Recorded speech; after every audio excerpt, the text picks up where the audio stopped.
I was looking at the CIA website this morning, and it really is kind of funny because why would the CIA have a website? Aren't they supposed to be like a secretive place with spies and stuff?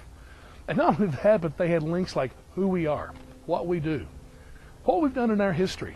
I mean, everything about the CIA is right there. And even funnier, they have a kids page with games and stuff. I'm thinking, is this the CIA website or McDonald's? I mean, come on.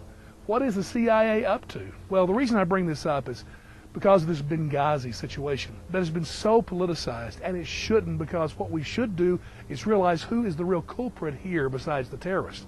In our country, the failure rests solely, in my opinion, upon the CIA. I mean, they had an office right there nearby the Benghazi embassy. Susan Rice didn't hang out in Benghazi, and the only reason she said what she said, in my opinion, is because that's what the CIA told her. Intelligence, supposedly, is the whole purpose of their organization. And on top of that, and I read to you from the CIA website about their purpose. The CIA is an agency responsible for providing national security intelligence to senior U.S. policymakers. I don't think an ambassador like Susan Rice, president, secretary of state, or anyone else says a word before they've been briefed with the intelligence by the CIA. Now, you may recall we've had some other problems recently with the CIA. We had that little war a few years ago with Iraq. Now, personally, I was in favor of going to war with Iraq solely on the purpose of taking out Saddam Hussein.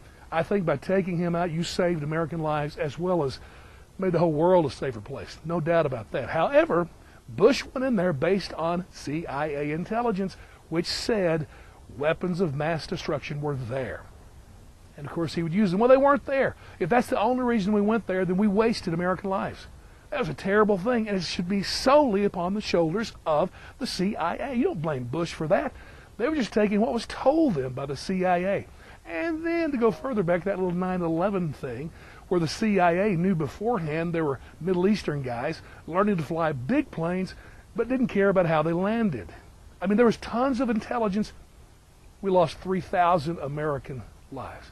I think it's time we ask the question, what the heck is up with the CIA? Realize they were founded in 1947 with the sole purpose in mind of helping protect us and to keep us on top of the Cold War. You know, that war with Russia and that bloc of communist countries that were a threat to us and to the world. Well, I don't know if everybody got the memo, but that war, that Cold War is over. Communism as we know it is gone. But yet the CIA just keeps getting bigger and bigger and bigger. And that I, to me, is no longer for intelligence in the CIA. It's more for maybe incompetence, ineffective, inept, and a bunch of other I's. And the main one for me is they're just intolerable right now. For me, I think it's time to do away with the CIA. We've got the Secretary of State. We've got the Army, the Navy, the National Security Council, all kinds of groups dealing with intelligence. And if we don't get rid of the CIA, someone in government needs to ask the question, hold them accountable and say, what the hell, guys? Why are you here?